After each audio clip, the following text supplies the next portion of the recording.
आज पहली बार बतौर प्रदेश अध्यक्ष आपके सामने प्रेस कॉन्फ्रेंस में बैठा हूँ। हमारे प्रभारी आदरणीय आरपीएन सिंह जी हमारे बीच में हैं। हमारे आदरणीय विधायक दल नेता आलमगीर आलम साहब हैं। सम्मानित कार्यकारी अध्यक्ष महबूब व्यक्ति जी, गीता कोड़ा जी, जलेश्वर महतो जी, शाहजादा अनवर जी, सब लोग आज आपसे मुखातिब हैं। निश्चित रूप से दौरा था आदरणीय प्रभारी आरपीएन सिंह जी का, तो जब भी ये रांची आते हैं, झारखंड आते हैं, तो आप सबों से बात करके जाते हैं, इसलिए इस प्रेस संवाददाता सम्मेलन का आयोजन किया गया। अब मैं सीधे आदरणीय आरपीएन सिंह जी को कहूँगा प्रेस कॉन्फ्रेंस को संबोधित करें।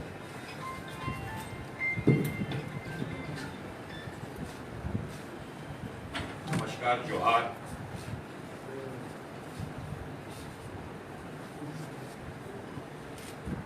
मंच पे उपस्थित आदरणीय राजेश ठाकुर जी, हमारे सीएलपी के नेता आदरणीय आलमगीर आलम साहब, हमारे वर्किंग प्रेसिडेंट पिरकी जी, महतो जी, कोड़ा जी, शहजादा भाई, साफ तौर से पहले मैं कहना चाहता हूं कि नई टीम आलाकमान ने पेश की है। उससे पहले मैं साफ तौर से कहना चाहता हूं कि हमारे जो निवर्तमान अध्यक्ष और उनकी टीम है, उनको मैं इस मंच से धन्यवाद देना चाहता हूं कि पूरा विश्व कोविड के चपेट में है और आज भी हमें सावधान रहने की जरूरत है। इस कठिन घड़ी में झारखंड में कांग्रेस की पीसीसी ने मेहनत से, ईमानदारी से लोगों की मदद करने का प्रयास किया। उस सबको हृदय से धन्यवाद देता हूं।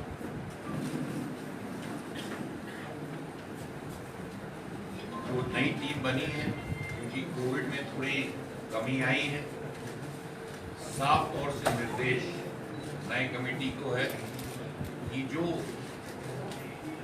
आखिरी पंक्ति में जो कांग्रेस का कार्यकर्ता है, उसका मनोबल बढ़ाने का काम कर्तव्य इन पूरी टीम का है। और सख्त निर्देश दिया गया है कि वो प्रेसिडेंट हो या वर्किंग प्रेसिडेंट हो, उनको हर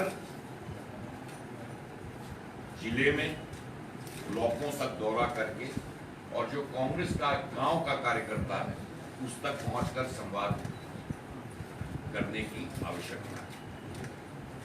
दूसरी चीज कि कांग्रेस का झंडा, कांग्रेस का कार्यकर्ता और कांग्रेस का संगठन झारखंड के हर कोने में देखने को जिम्मेदारी इनको दिखनी चाहिए। इनको ये जिम्मेदारी साफ तौर से दी गई।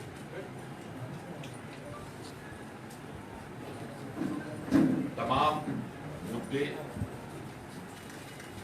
जो कांग्रेस पार्टी ने इलेक्शन के दरमियान अपने मैनिफेस्टो के माध्यम से जनता का विश्वास जीतने के लिए रखा था, और प्राथमिकता पे वो हमारे संगठन हो या हमारे सीएलपी लीडर हैं, उनका पहला कर्तव्य है कि जो मैनिफेस्टो में कार्य हम लोगों ने 5 सालों में जनता से वादा किए थे कि हमारे कार्यकाल में उन सारे मुद्दों को जनता तक पहुंचाने का कर्तव्य आप सबके बीच। इसके अंदर तमाम कोविड के हालात के अंतरकाल जो वादे हमने किए थे, तमाम कोविड के बावजूद हमने किसान लोन माफी की बात करी, वो हमने चालू कर दिया है। लाखों लोगों को आज लोन माफ हो रहा है और बाकी जो लोग हैं जल्द से जल्द उनका भी लोन माफ। 8 लाख हरा कार्ड गरीब आदमी को देने की बात करी गई थी, उसको हमने इसको करने का काम किया है। जहां तक कोविड में माननीय सीएलपी साहब के मंत्रालय से प्राथमिकता में हिंदुस्तान में सबसे बड़ी एम्प्लॉयमेंट कोविड के जमाने में ग्रामीण क्षेत्रों में झारखंड ने दिया। कोविड के जबकि जीवन की सुरक्षा करना हर व्यक्ति का कर्तव्य होता है, हर सरकार का कर्तव्य होता है। जो कार्य हमारी सरकार ने किया, अवश्य कमी उसमें रही होगी, ऐसी महामारी थी, परंतु पूरे प्रयास से तीसरे नंबर पे झारखंड प्रदेश रहा कोविड के कार्यकाल में काम करने का काम। हमने अभी बैठक की थी जिससे विस्तृत जानकारी हमने आपको दिया था कि 27% आरक्षण पिछड़ी जातियों को देने का पीड़ा कांग्रेस पार्टी ने अपने मैनिफेस्टो में किया था, उसको पूर्ण करने का काम भी कांग्रेस पार्टी और मैं आपके माध्यम से जितनी पार्टियां झारखंड में हमारे इस एजेंडा के साथ मुझे पूर्ण विश्वास है। कांग्रेस के जो एजेंडा 27% ओबीसी देने के लिए, वो जेएमएम हो, वो भारतीय जनता पार्टी हो, आजसू हो, बाकी जितनी पार्टियां कांग्रेस के इस एजेंडे को जो 27% ओबीसी का आरक्षण है, हमारे इस एजेंडा के साथ झारखंड के मैं इस मंच से बोलता हूं कि सबको इसका समर्थन अवश्य करना चाहिए। दूसरी चीज, एक मुद्दा मैंने कल बात की थी,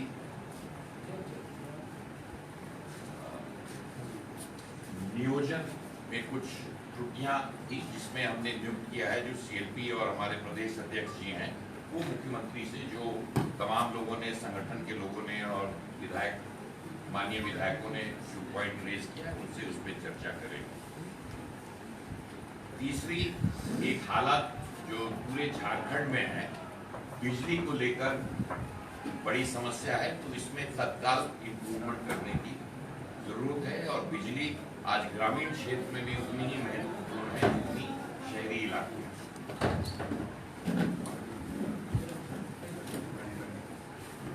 एक जो सबसे बड़ा मुद्दा पिछली भारतीय जनता पार्टी के शासन में रही, उन्होंने गरीबों से जो जमीन छीनकर लैंड बैंक बनाया।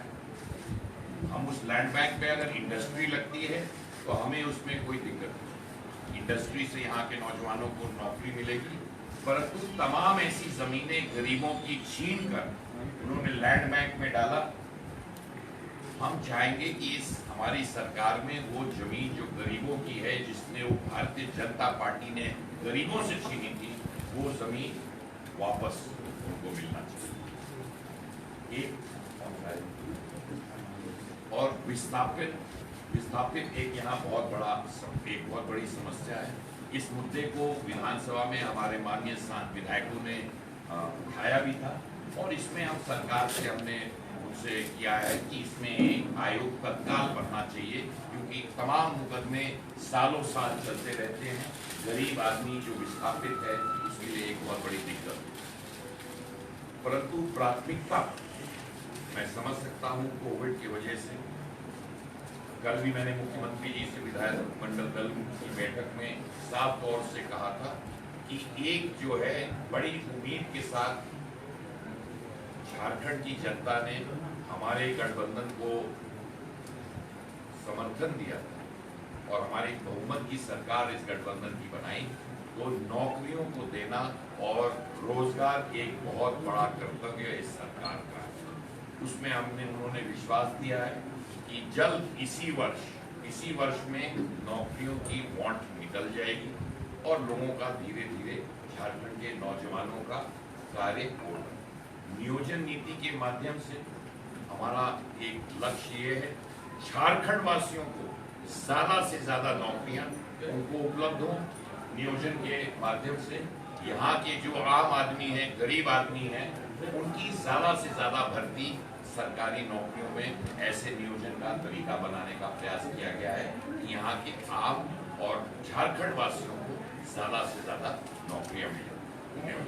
आरपीएस सर, एक सवाल है। अभी आपने एक बात बोला कि नियोजन नीति पे सीएलपी और प्रदेश अध्यक्ष मुख्यमंत्री से बात करेंगे, तो अभी जो हेमंत सरकार ने जो नई नियोजन नीति लाई है जिसमें अंगिका भोजपुरी भाषाओं को हटा दिया गया, क्या उनको जोड़ने के लिए कांग्रेस पार्टी पहल करेगी? उसमें जो सुझाव आए वो सुझाव हमारे अध्यक्ष और सीएलपी साहब मुख्यमंत्री से बातचीत करेंगे सर। लेकिन अगर वो क्लियर कर देते कि ये जो हमने बात किया है, जब वो मिल लेंगे मुख्यमंत्री जी से तो आपसे क्लियर वो स्वयं कर लेंगे। पहले उसके आप लैंड बैंक में जो जमीन है उसको वापसी की बात कर रहे हैं, जो गैर मजरूआ खास है उसका तो रसीद कटने लगा, फिर कौन सी जमीन वापस होगी? जो लैंड बैंक था इसमें कोई चुप्पी का नहीं लैंड बैंक। लैंड बैंक के बाद में जो आप गैर मजरूआ खास इससे जमीन जो रैयत लोग जिसका बंदोबस्ती वगैरह नहीं हुआ था, तक रसीद नहीं कट रहा था, उन लोगों का जमीन को भी लैंड बैंक में खेला गया। उसके पूर्व सरकार, हमारी जो कांग्रेस पार्टी की सरकार थी, लोगों को जमीन उसको दिया गया था, वो जो कर रहे थे इसको रघुवर दास भाजपा की सरकार ने जमीन को छीना, उस जमीन को वापस दिलाया जाए। कार्यकर्ताओं को हक और आजाद की बात कही, सूची और नियम को लेकर के लंबे समय से बातचीत चल रही है, फॉर्मूला तैयार है, लेकिन कोई डेडलाइन है कि कब तक ये हमारे संगठन के और हमारे कार्यकर्ताओं की बात है, वो हम उन्होंने उसमें कार्य हो रहा है, जब हो जाएगी सूची, ये बड़ी बात नहीं है। पहला प्राथमिकता झारखंड के लोगों के लिए जो प्रयास है, ये 20 सूत्री का फॉर्मेट बन गया है, क्योंकि बदलाव संगठन में हुआ है, इसकी वजह से हो गया, तो सूची पहले ही जमा होने लग गई। आरपीएन सिंह साहब, आपकी नई कमेटी कल आपने कहा था कृष्णों को 27 आरक्षण दिया, और कल ये आपने कहा था कि इसी सत्र में आ जाएगा, क्या इस सत्र में आ जाएगा, एक बार फिर देखिए, मैं तो विधानसभा का नहीं हूँ, हमारा विधानसभा में कांग्रेस पार्टी इस मुद्दे को उठाएगी और हमें पूर्ण विश्वास है सरकार इस पर कार्रवाई करेगी। सर, आपकी नई कमेटी में एक बात उठ रही है कि पिछली कमेटी में आपका एससी से भी एक मेंबर थे कार्यकारी अध्यक्ष, इसमें 2 एसटी से एससी से एक भी नहीं है, इसकी कोई पीछे खास वजह? देखिए, कांग्रेस पार्टी बगीचा है, इसमें हर किस्म के फूल खिलते हैं। संगठन में सिर्फ वर्किंग प्रेसिडेंट नहीं होते हैं, तमाम और पद होते हैं, बाकी तमाम इस देश में विभिन्न जातियां धर्म के लोग हैं, सबको एक ही में सम्मिलित करने के लिए यही पद नहीं है कांग्रेस में, तमाम ऐसे पद हैं, उनमें भी जितने मैंने कहा एक बगीचा है, इसमें हर किस्म के फूल खिलते हैं, उनको भी खिलने का काम आवश्यक है। आखिर एक सवाल है कि आपने कहा कुछ त्रुटियां हैं नियोजन नीति में, तो क्या सरकार के स्तर पर जब चीजें बनती है, जब कैबिनेट होता है उस दौरान सरकार के सभी लोगों के बीच एक सहमति तो जरूर बनती होगी। अब जाके आप मान रहे हैं और अब आपके सीएलपी अगर बात करेंगे तो यानी उस दौरान बात नहीं हुई है, कहीं ना कहीं जो मेरा ये कहने माना आता है, कोई भी लिस्ट होता है, कभी बनता है, तो कभी कभी हमको जैसे फीडबैक मिलता है, हो सकता है त्रुटियां नहीं हो या त्रुटियां हुई, हमका हमारा कर्तव्य है कि हमारे विधायकगण, माननीय विधायकगण, हमारे माननीय जितने कार्यकर्तागण हैं, उनको अगर कोई त्रुटि लगती है तो वो बात करेंगे, मुख्यमंत्री जी उसका साफ तौर से वो बताएंगे और हमारे अध्यक्ष और सीएलपी साफ तौर से वो समझाएंगे कोई त्रुटि हुई है कि नहीं। सर, पिछली सरकार में 12वां मंत्री को लेकर बार बार कांग्रेस के द्वारा आवाज उठाती रही गई, इस बार आप लोग चुप हैं, कोई खास वजह 12वां मंत्री को लेकर? कि आप सिर्फ कांग्रेस के हमें मंत्री कितने बनेंगे, हमारी प्राथमिकता के कांग्रेस के मंत्री और 20 मंत्री के कांग्रेस नहीं बनेंगे, हमारे मेन फोकस झारखंड के लोगों ने जो सरकार बनाई, ये काम सब होते रहते हैं, पर प्राथमिकता में ये नहीं है कि कांग्रेस, ये तो बनेंगे जब बनना होगा, परंतु प्राथमिकता है जो जनता की को हमने वादे किए थे उनको पूर्ण करना। कांग्रेस के हर कार्यकर्ता, संगठन या मंत्री हो या सीएलपी हो, उनका कर्तव्य है पहले जनता को उनकी आंसू पूछने का काम है, अपना संगठनिक और 20 सूत्री तो होगा ही होगा, और जो हमने महत्वपूर्ण कार्य झारखंड के लिए किया और जो वादे किए उनको पूर्ण करना आवश्यक पहले। एक आखिरी सवाल ले लीजिए।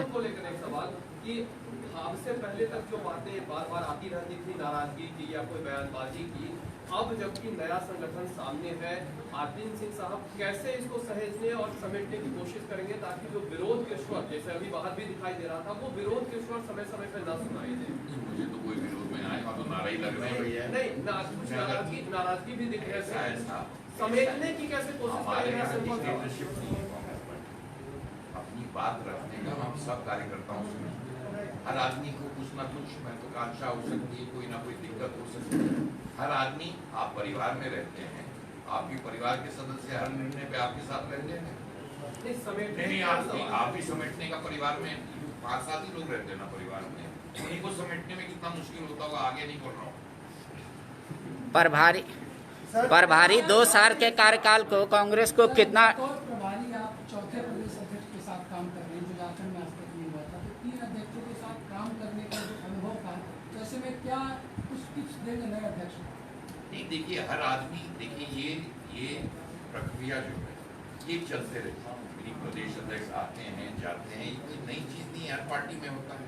तो उसी और हर व्यक्ति अपना मार्ग छोड़ के जाता है।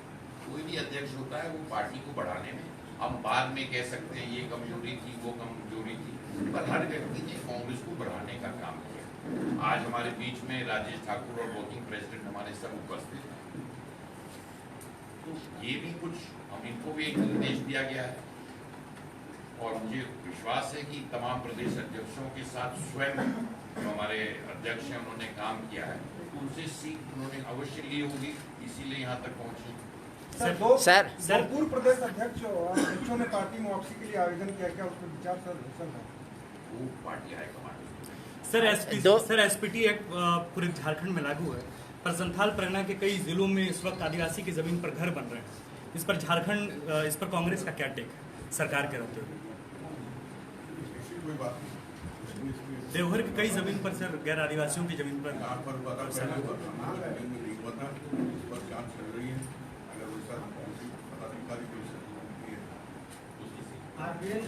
और एक चीज मैं और साफ तौर से बीच में बोलना भूल गया।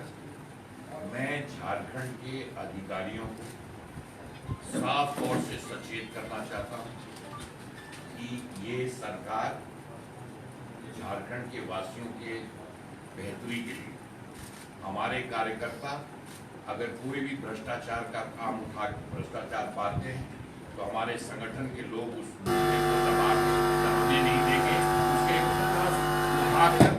उठाकर उसको उजागर करेंगे। और कांग्रेस के कार्यकर्ता जो जनता की आवाज अधिकारियों के पास लेके जाते हैं, कोई भी अधिकारी अगर उनकी बात नहीं सुनता है तो जितने संगठन के लोग हैं उसके दफ्तर में जाके उनको बताने की काम करेंगे, और इनसे नहीं सुनते हैं तो मैं भी वहां जाने का काम करूंगा। सर एक सवाल है कि इतने दिनों का कार्यकाल के बाद एक आदमी बोले इतने अधिनियम 2015 क्यों नहीं लागू किया जा रहा है, इसमें क्या दिक्कत है? 2013 हो गया। तो अगर आपको याद होगा कांग्रेस पार्टी ने ही इसको उठाया था और केंद्र में हमने ही विधान लोकसभा में इसको स्वीकृत करवाया था।